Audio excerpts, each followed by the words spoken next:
Hello दोस्तों, welcome to my channel. आज की वीडियो जो आप देख रहे हैं इसमें हम लोग देखने वाले हैं हिंदी लिटरेचर के बारे में। MSD 05 यानी कि अगर MA में अगर खास करके इग्नू में कर रहे हैं तो एक आपका जो सेकेंड ईयर का विषय होता है MSD 05, ठीक है। तो उस पेपर को आज हम लोग देखने वाले हैं।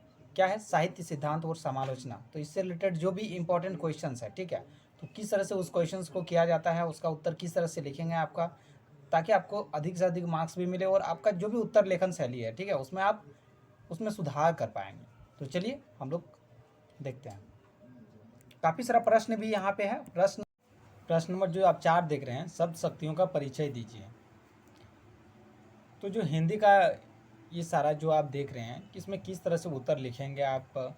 एक जानते हैं कि एक नॉर्मल तरीका होता है कि उत्तर लिखने के लिए पहला थोड़ा सा जो भी बोला गया यहाँ पे शब्द शक्तियों के बारे में, तो इसका थोड़ा सा हम लोग भूमिका लिखेंगे। उसके बाद फिर बॉडी पार्ट में उसका विस्तार से चर्चा करते हुए इसका यहाँ पे मेनली परिचय देना है ना। तो परिचय देना मतलब वर्णन करना ही है, ठीक है। तो चलिए हम लोग वर्णन करते हैं, परिचय देते हैं इसका। शब्द शक्तियों का परिचय दीजिए। तो इसका उत्तर आप इस तरह से स्टार्ट कर सकते हैं कि काव्य रचना में कुशल उपयुक्त शब्द प्रयोग का अत्यंत महत्व है। जरूर। शब्द के अर्थबोधक व्यापार के मूल कारण को शब्द शक्ति कहते हैं। यानी शब्द शक्ति यहाँ पे कहते हुए शब्द शक्ति के किसे कहते हैं, इसकी परिभाषा भी यहाँ हम लोगों ने देख लिया। यानी शब्द शक्ति किसे कहते हैं? शब्द के अर्थबोधक व्यापार के मूल कारण को शब्द शक्ति कहते हैं। यानी कि जो भी कोई भी शब्द में जो अर्थ बताने की जो क्षमता होती है, क्या अर्थ ये शब्द की हो गया, उसी को हम लोग शब्द की शक्ति कहते हैं, है ना। अरे जैसे कि आप समझ जान लीजिए कि हम बोल रहे हैं कुछ, है ना, हम बोलो कि सुनिए, ठीक है। तो सुनिए का शब्द आप जो सुने, इसका क्या शक्ति है?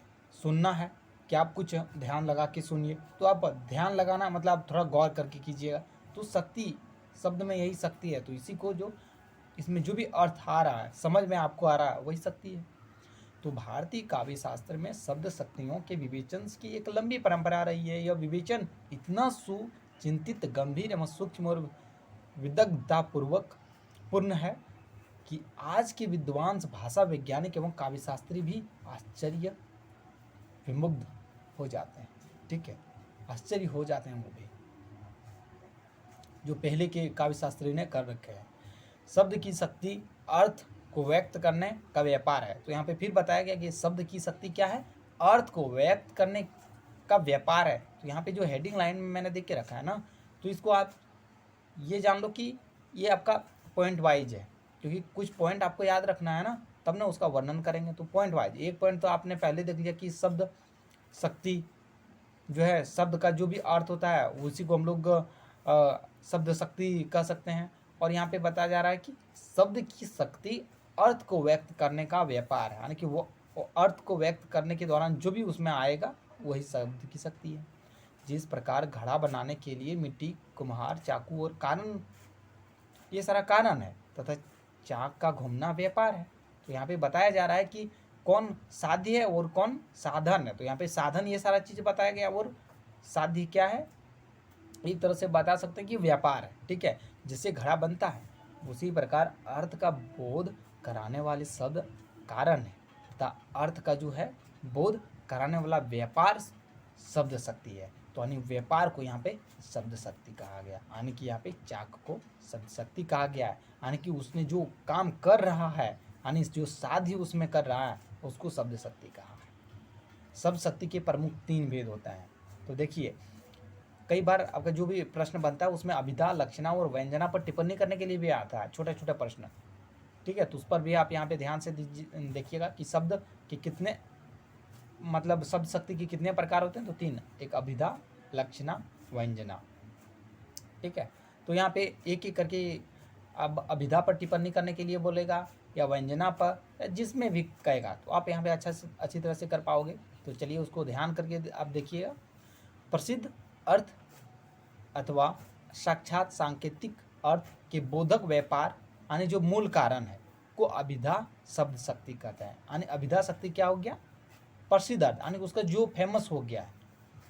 सांकेतिक अर्थ के बोधक व्यापार को ही अभिधा कहते हैं, यानी कि जो उसका संकेत रूप में अर्थ होता है, जो रूढ़ तरफ से हो गया है उसका अर्थ, पाठक अथवा श्रोता को अभिधा से जो अर्थ मिलता है उसे मुख्यार्थ कहते हैं। यानी कि यहाँ पे इसको मुख्यार्थ भी कहा जा सकता है, क्योंकि सामान्य मानव जीवन भाषा के अभिधा व्यापार से ही चलता है।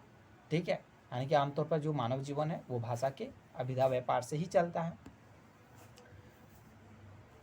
जो मुख्य अर्थ अथवा साक्षात संकेतित अर्थ का बोध कराता है उसे वाचक शब्द कहते हैं। तो वाचक शब्द किसे कहते हैं? जो मुख्य अर्थ अथवा साक्षात संकेतित अर्थ का बोध कराता है उसे वाचक कहते हैं। यानी वाचक हम लोग जो बोलने वाला होता है ना, उसी तरह यहाँ पे वाचक शब्द भी। ठीक है, अभिधा शब्द शक्ति द्वारा ज्ञात अर्थ वाच्यार्थ कहलाता है। ठीक है, तो वाचक और वाच्यार्थ में क्या अंतर हो गया? वाचक जो है वो जो मुख्य अर्थ अथवा साक्षात सांकेतिक अर्थ का बोध कराता है, वहीं जो आपका वाच्यार्थ हो गया वो अभिधा शब्द शक्ति द्वारा ज्ञात अर्थ है। और वाच्यार्थ से तात्पर्य है किसी शब्द का निश्चित अथवा साक्षात सांकेतिक अर्थ, यानी कि मुख्य अर्थ, वह अर्थ जो जगत में समाज में प्रसिद्ध है। अभिधा शक्ति के द्वारा 3 प्रकार के शब्दों का बोध हो जाता है। यानी कि यहाँ पे जैसे कि पहले तो शब्द शक्ति का बताया आपका 3 टाइप, अब अभिधा शक्ति का भी 3 बताया। जैसे आप पहले ही आप देखेंगे अभिधा शक्ति एक प्रकार से यहाँ पे बोल दिया कि वो परिभाषिक जैसा हो सकता है, रूढ़ जैसा हो सकता है ना। तो रूढ़, यौगिक और योग रूढ़ में यहाँ पे 3 भागों में बांट दिया। तो रूढ़ शब्द किसको कहते हैं? तो रूढ़ शब्द वे शब्द कहलाते हैं जिनका अर्थ बोध जो है लोक प्रचलन की समुदाय शक्ति द्वारा होता है, इनकी व्युत्पत्ति नहीं होती, जैसे घोड़ा, गढ़ आदि। यानी कि जो ये रूढ़ शब्द होता है ना, इसको आप तोड़ मोड़ के इधर से नहीं कर सकते, इसको उसी रूप में प्रयोग किया जाता है। और यौगिक शब्द उन शब्दों को कहते हैं जिनका अर्थबोध जो है प्रवृत्ति और प्रत्यय की जो है, यानी कि इसमें जो प्रत्यय और जो उपसर्ग होता है ना, ये सब की शक्ति द्वारा होता है। जैसे कि सुधांशु, दिनकर, दिवाकर, इसमें जो आप देख रहे हैं यहाँ तो सुधांशु है ना, दिनकर, दिन जोड़ कर, इस तरह से कर जो यहाँ पे है और दिन है अलग अलग किया जा सकता है। कर यहाँ पे आप प्रत्यय जोड़ दिया गया है दिन में तो बन गया दिनकर। सुधांशु, धांशु में सु उपसर्ग जोड़ दिया है और बन गया है यहाँ पे सुधांशु। इस तरह से जो है आप देखेंगे जो यौगिक शब्द होता है उसमें ऐसा होता है। यौगिक मतलब 2 शब्दों का मिला हुआ रूप है ना। अब एक देख रहे हैं योग रूढ़ शब्द। योग रूढ़ शब्द उन शब्दों को कहते हैं जिनका जो अर्थबोध अव्ययों की शक्ति के सहयोग से होता है, यानी कि जो उसमें अव्यय रहता है ना उसी से होता है। ये शब्द यौगिक भी होते मतलब हो सकते हैं, रूढ़ भी हो सकते हैं, मतलब दोनों। तो क्या योग रूढ़ मतलब योग और रूढ़ का मिला जुला रूप को योग रूढ़ कहते हैं। ठीक है, जैसे कि यहाँ पे देखेंगे जलज। जलज जो शब्द आप देख रहे हो का यौगिक अर्थ क्या है? जल से उत्पन्न। पर योग रूढ़ आप इसको देखोगे कि कमल, यानी कि जलज का अगर शाब्दिक अर्थ आप देखोगे कि जलज का मतलब क्या हो गया। जलज मतलब जल से, आपको लग रहा है कि जल से जो उत्पन्न है, लेकिन अभी ये रूढ़ रूप में हम लोग इस्तेमाल किसके लिए करते हैं? कमल के पर्यायवाची के रूप में करते हैं ना जलज। तो यही चीज़ हो गया कि जब ये कोई भी जो शब्द है वो योग होता है, रूढ़ हो गया, फिर धीरे धीरे वो उसी रूप में हम लोग प्रयोग करने लगते हैं, तो उसी को योग रूढ़ शब्द यहाँ पे नाम दिया गया है। अब ये एक लक्षणा शब्द शक्ति है ना, अभिधा शब्द शक्ति के बारे में हम लोगों ने देखा। वो अब रोड, यौगिक और आपने यहाँ पे ये सारा शब्द दिखा। अब जो लक्षणा शब्द शक्ति है वो क्या है? मुख्य अर्थ के बाधित होने पर रूढ़ि अथवा प्रयोजन के कारण जिस शक्ति के द्वारा मुख्य अर्थ से संबंध रखने वाला अन्य अर्थ लक्षित हो उसे लक्षणा व्यापार शक्ति कहते हैं। यानी कि क्या हो गया? अभिधा तो यहाँ पे मूल रूप से वो सोचे कि वो निहित था, उसी शब्द में ही निहित था इसीलिए, लेकिन लक्षणा में एक लक्ष्य के अनुसार वहाँ पे थोड़ा सा परिवर्तन जैसा आपको मिलेगा। ठीक है, तो यहाँ पे आप देखेंगे कि प्रयोजन के कारण, ठीक है, तो अर्थ लक्षित होते हैं, उसे लक्षणा व्यापार शक्ति कहते हैं। इस प्रकार लक्षणा के लिए 3 बातें आवश्यक है। क्या? एक तो मुख्यार्थ में बाधा, दूसरा मुख्यार्थ का जो है अमुख्यार्थ यानी कि लक्ष्यार्थ के साथ योग का आवश्यक संबंध, और तीसरा जो है रूढ़ि अथवा जो है प्रयोजन के कारण रूप में विद्यमान होना। यहाँ लक्षणा मूलतः अर्थ का व्यापार है, शब्द में वह आरोपित है। ठीक है, रूढ़ि अथवा जो है प्रयोजन के आधार पर लक्षणा के 2 प्रमुख भेद, यानी कि रूढ़ि या मतलब विषय, प्रयोजन यानी उद्देश्य क्या है के आधार पर अगर आप देखोगे तो लक्षणा को 2 भागों में भी बांटा जा सकता है, एक रूढ़ा और प्रयोजन वर्ती लक्षणा। ठीक है, तो रूढ़ा आप देखें, रूढ़ा लक्षणा क्या है? जहाँ मुख्यार्थ रूढ़ि के कारण लक्ष्यार्थ का बोध कराता है, वहाँ रूढ़ा लक्षणा मानी जाती है। इसके अंतर्गत मुहावरे और लोकोक्तियाँ आती है, यानी कि जितना भी रूढ़ा लक्षणा है, रूढ़ा मतलब रूढ़ हो गया है, ठीक है, उसके अंदर लोकोक्तियाँ तो वैसे ही सदियों से चली आ रही है ना। तो लोकोक्तियाँ और जो मुहावरे आती है इसी में आती है, जैसे कि दांत खट्टे करना, दांत खट्टे आप कब करते हो, आंखें दिखाना कब करते हो, आंख का तारा होना, ये रूढ़ रूप में हो गया है। इसका भले ही एक वाक्य देख रहे हो और इसका मतलब कुछ अलग होता है ना, लोहे के यानी कि लक्षण के रूप में, यानी कि किसी की अगर कोई लक्षण आप देखते हो तब ही ना बोलते हो कि आंख दिखा रहे हो, इसका मतलब वो कहीं ना गुस्सा हो गया या कुछ मतलब गुस्से में है, लोहे को चने चबाना आदि इस तरह का जब भी कोई आप कुछ वैसे ही जब प्रयोजन होता है तभी आप बोलते हो, तो इसको हम लोग रूढ़ा लक्षण में कहेंगे, ठीक है।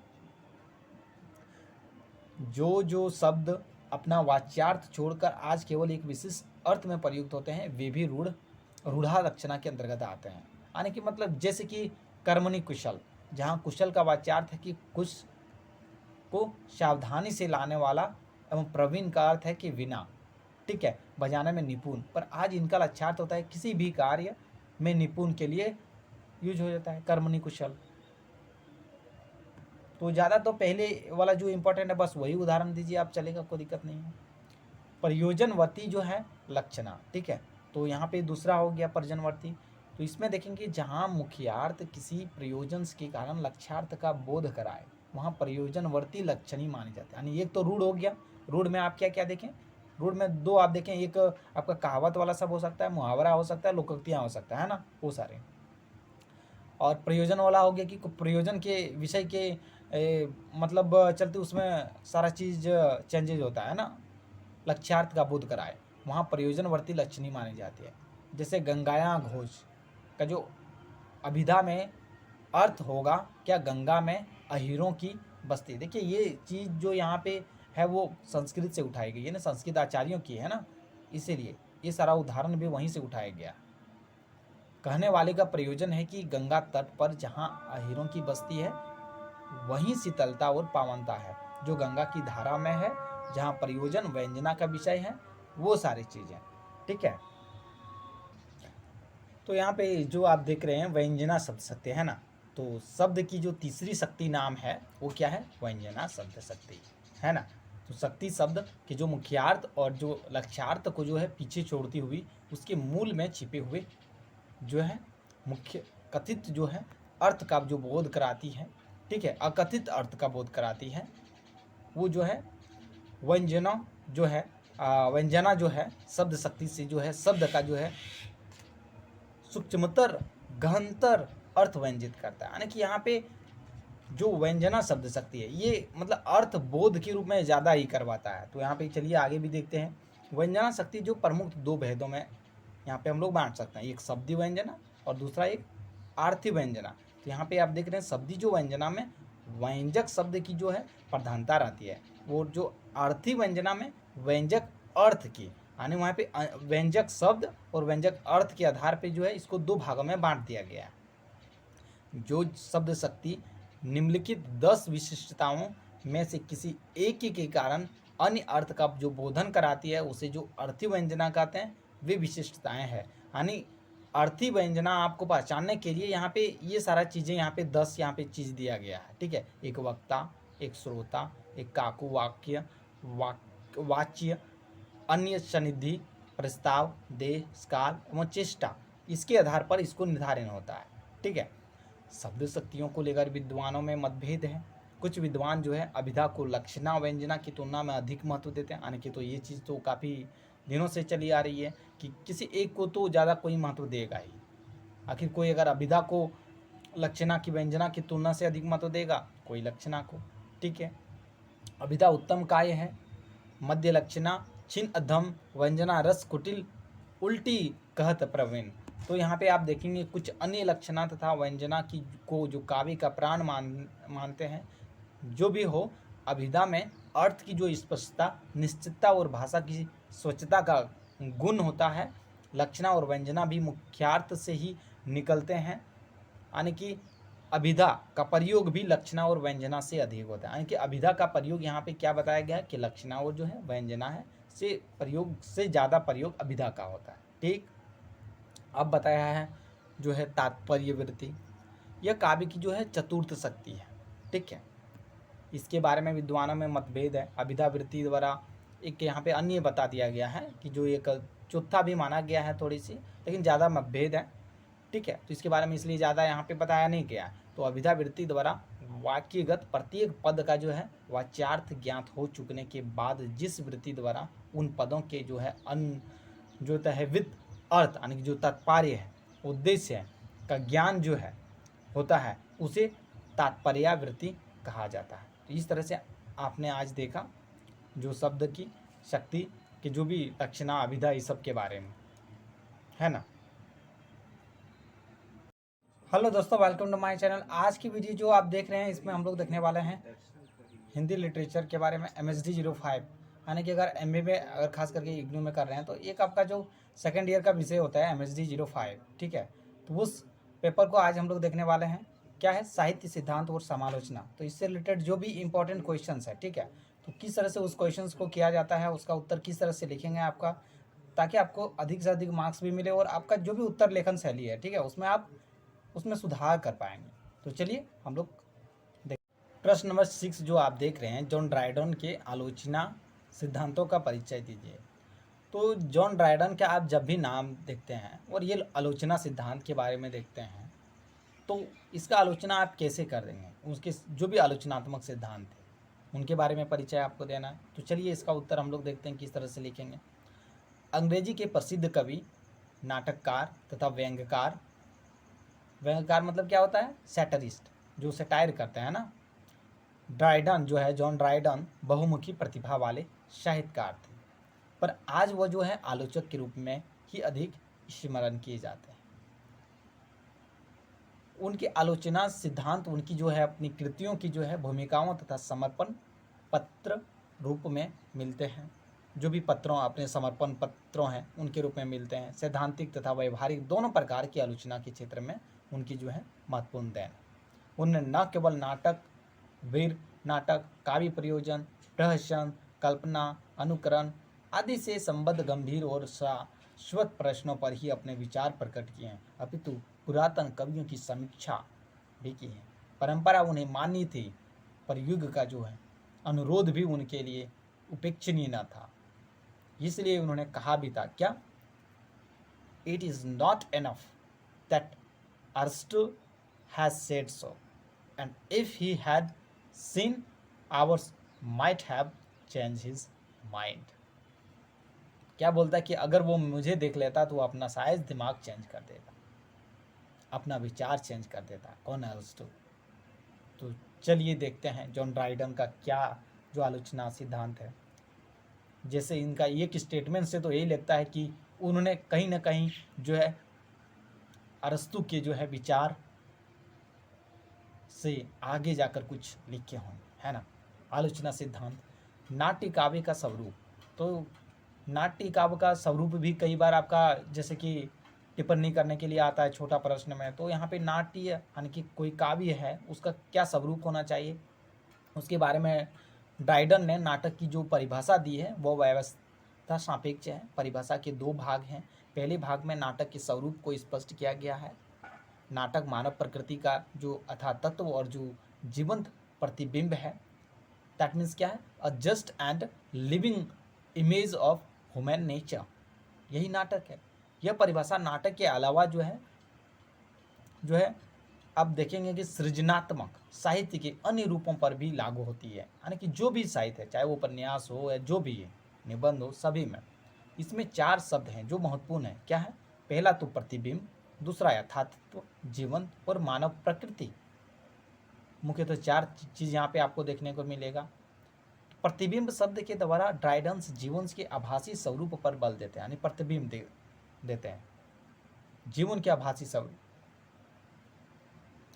वस्तुतः वे मानव प्रकृति के प्रतिबिंब और मानव प्रकृति के सत्य में कोई अंतर नहीं मानते, यानी कि जो भी मानव प्रकृति है वही सत्य मानते हैं, उसकी प्रतिबिंब भी वही है, वही मानते हैं। प्रतिबिंब यदि यथार्थत्व हुआ, उसमें यदि यथार्थ का आधार हुआ तो वह सच्चा भी होगा, किंतु इस प्रतिबिंब में मात्र जो है यथातथ्यता ही नहीं हो, न हो जीवंतता भी होनी चाहिए। जीवनता के लिए प्रतिभा या कल्पना अपेक्षित होगी। मानव प्रकृति का जो यथातत्व जो है विवरण कोई मनोवैज्ञानिक भी दे सकता है, किंतु वह न तो जीवंत होगा न प्रतिबिंब। इसी प्रकार यह भी संभव है कि कोई अगर प्रतिबिंब है जीवित तो हो पर यथातथ्य न हो। इसके विपरीत मानव प्रकृति का जो है यथातथ्य प्रतिबिंब जीवंत होने के बजाय निर्जीव भी हो सकता है। तो यहाँ पे देखिए यथातथ्य प्रतिबिंब कैसा कैसा हो सकता है, यानी जीवित भी हो सकता है, निर्जीव भी हो सकता है। निर्जीव होगा तो जीवित ना हो, जीवित है तो निर्जीव भी हो सकता है। ऐसा यहाँ पे सारा चीज़ यहाँ पे बताया गया। ये सभी विशेषताएं जो है एक साथ नाटक या सृजनात्मक साहित्य में ही मिल सकती है, ज्ञान के रूप में नहीं। प्रयोजन, दूसरा यहाँ बताया गया प्रयोजन, आनंद और शिक्षा। प्रयोजन क्या होता है? आनंद और शिक्षा के आधार पर इन्होंने आलोचना किया कोई भी काव्य को।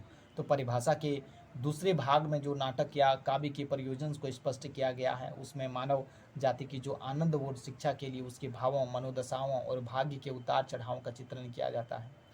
परिभाषा के इस अंश के आधार पर नाटक साहित्य का जो है उद्देश्य है आनंद और शिक्षा। क्या उद्देश्य है? आनंद और शिक्षा, जो जॉन ड्राइडन मानते हैं।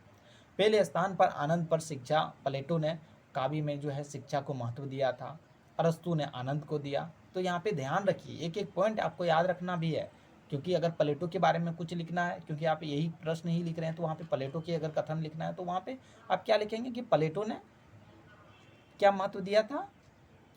काव्य में शिक्षा को महत्व दिया था, है ना, ज्ञान को महत्व दिया था। वहीं अरस्तु है जो उसके आप देखते हैं, वो अरस्तु ने आनंद को दिया। और जो आप देखेंगे शिक्षा दोनों को, और लजाइंस ने भावोद्वेग को, ड्राइडन ने लिखा है कविता को जो है प्रमुख उद्देश्य है आनंद। तो यहाँ पे ड्राइडन ने भी माना है क्या कविता का प्रमुख उद्देश्य होना चाहिए क्या? आनंद ने। आनंद किसने दिया? अरस्तु ने, है ना। तो अरस्तु से सहमत है। वह एकमात्र मतलब आनंद भले ही वह एकमात्र उद्देश्य ना हो, शिक्षा को स्वीकार को जो है स्वीकार तो किया जा सकता है, पर दूसरे स्थान पर जो है, क्योंकि कविता आनंद प्रदान करने की जो है प्रक्रिया में ही शिक्षा देती है। तो यहीं पे बताया जा रहा है कि अगर कविता बोल रहा है तो शिक्षा भले ही दे रहा हो, लेकिन उसका मेन मोटो क्या होता है? आनंद प्रदान करना, वो चीज़ बताया। आनंद ज़्यादा महत्व दिया गया। अब अनुकरण या प्रतिभा और कल्पना के स्तर पर किस तरह से आलोचना किया है? तो प्रकृति का अनुकरण जो है ड्राइडन के सैद्धांतिक जो विवेचन की जो है आधारशिला है, ठीक है। इसी के आधार को लेकर जो है सैद्धांतिक जड़ता को तोड़ते हैं, यानी जो भी आ रहा था रूढ़िवादी तौर से सिद्धांत आ रहा था पहले से, और नवीनता का उन्मेष होता है। अनुकरण शब्द का उन्होंने अरस्तु द्वारा जो निर्दिष्ट अर्थ मान्य है, प्लेटो जिनके अनुसार कला नकल की नकल है, ठीक है। प्लेटो कला क्या मानते हैं? नकल के विपरीत अरस्तु ने जो है अनुकरण शब्द का प्रयोग पुनर्रचना या पुनर्सृजन के अर्थ में किया है, जिसे हम स्पष्ट शब्दावली में यथार्थ का कल्पनात्मक पुनर्सृजन कर सकते हैं। यही अर्थ जो है जॉन ड्राइडन जो है को भी गाय है, मतलब वही मानते हैं, मतलब अरस्तु को वो बहुत ज़्यादा मान रहे हैं। कलाकार प्रकृति का यथावत जो है प्रत्यंकन नहीं करता, वह प्रकृति में केवल उतनी सामग्री लेता है जिसमें उसमें नवीन परिचय की जो है उसके माध्यम से संपूर्णता का जो है सुंदर सादृश्य प्रस्तुत किया जा सके। वह उतनी आधार सामग्री को प्रकृति से लेता है कि किंतु मतलब आप देखेंगे कवि जो है प्रतिभा या कल्पना की सहायता से उसे ऐसा रूप दे देता है जिससे उसमें नवीनता परिचय की जो है दीप्ति आ जाती है। ड्राइडन के अनुसार किसी जो अगर कलाकृति है में आधार सामग्री है कि मूल्य नगण्य होता है। प्राकृतिक जो उपादानों को आप देखेंगे ना, तो प्राकृतिक उपादानों की तुलना जो है में कला द्वारा निर्मित रूप बेहतर होते हैं। ड्राइडन ने यह भी माना है कि ड्राइडन की आलोचना की एक महत्वपूर्ण तकनीक है तुलना, यानी वो तुलना कंपैरिजन क्या है? वे एक तरह के जो साहित्य मूल्यों को हमेशा दूसरी तरह के साहित्य मूल्यों के संदर्भ में रखकर देखते हैं। लेखकों के अलावा वे विद्याओं, नाटक और महाकाव्य काव्य शक्तियों, प्रतिभा के विभिन्न पक्षों जैसे कि उद्भावना, कल्पना, विवेक, काव्य के उद्देश्य शिक्षा और आनंद, यानी कि काव्य का क्या उद्देश्य हो सकता है? एक तो शिक्षा हो सकता है या आनंद हो सकता है, और साहित्य इतिहास के विभिन्न युगों की तुलना करते हैं। यानी कि ये तुलना करने का क्या क्या रेफरेंस लेते हैं वो सारा चीज़ यहाँ पे बताया गया, चाहे उद्भावना हो सकता है, कल्पना हो सकता है, विवेक हो सकता है, शिक्षा हो सकता है, आनंद हो सकता है, या कोई युग हो सकता है कि ये इतना में युग में हुआ है, इसके बाद हुआ है, ये बाद हुआ है, रचना हुआ है, ये सब है। लेखकों में जो है बेन जॉनसन जॉन जो है और जो है शेक्सपियर की तुलना जो है अधिक प्रसिद्ध है। ठीक है। ड्राइडन ने जो है जॉन ड्राइडन ने शास्त्र जड़ अंग्रेजी आलोचना को जो आधुनिक बनाया और उसे व्यापक आधार प्रदान किया। शास्त्र को उन्होंने केवल प्रस्थान बिंदु माना जो बहुत दूर तक उनकी जो है मदद नहीं करता, इसलिए अपनी जो आलोचना यात्रा की जो पूरी करके जब वे गंतव्य स्थान पर पहुंचते हैं, यानी कि जहां उसे पहुंचना था, तो एक नया सिद्धांत अर्जित हो चुके होते हैं। आलोचना को जो आधुनिक रूप देने के सिलसिले में उन्होंने कई क्षेत्रों में पहले की युग चेतना और ऐतिहासिक चेतना के आधार पर उन्होंने अभिजात्यवादी काव्य सिद्धांत जो है अपेक्षित संशोधन परिवर्तन की बात कही। होमर और जो चौसर है, शेक्सपियर है और बेन जॉनसन की तुलना करके तुलनात्मक आलोचना का मार्ग जो है प्रस्तुत किया। इसके अलावा बेन जो है जॉनसन की जो है एक नाटक द साइलेंट वुमन का मूल्यांकन प्रस्तुत करके जो है व्यवहारिक समीक्षा का जो है सूत्रपात किया, यानी व्यवहारिक यानी प्रैक्टिकल अंग्रेजी आलोचना के लिए ये नई चीज़ें थी। और जो है कुल मिलाकर आलोचना मात्र के संदर्भ में ये जो अस्थायी महत्व की सिद्धि हुई, प्राचीन के प्रति जो निष्ठावान रहते हुए भी नवीन के प्रति जो है ड्राइडन का जो आकर्षण कम नहीं है। तो यानी कि वो प्राचीनता, यानी कि जो अरस्तु के साथ में आनंद को किस तरह से वो जोड़ते हैं, उसको ज़्यादा वैल्यू दे रहे हैं, उसी तरह नई के साथ किस तरह से करने के लिए शेक्सपियर है, जो भी है जॉनसन है, सभी को यहाँ पे तुलना किया हुआ है।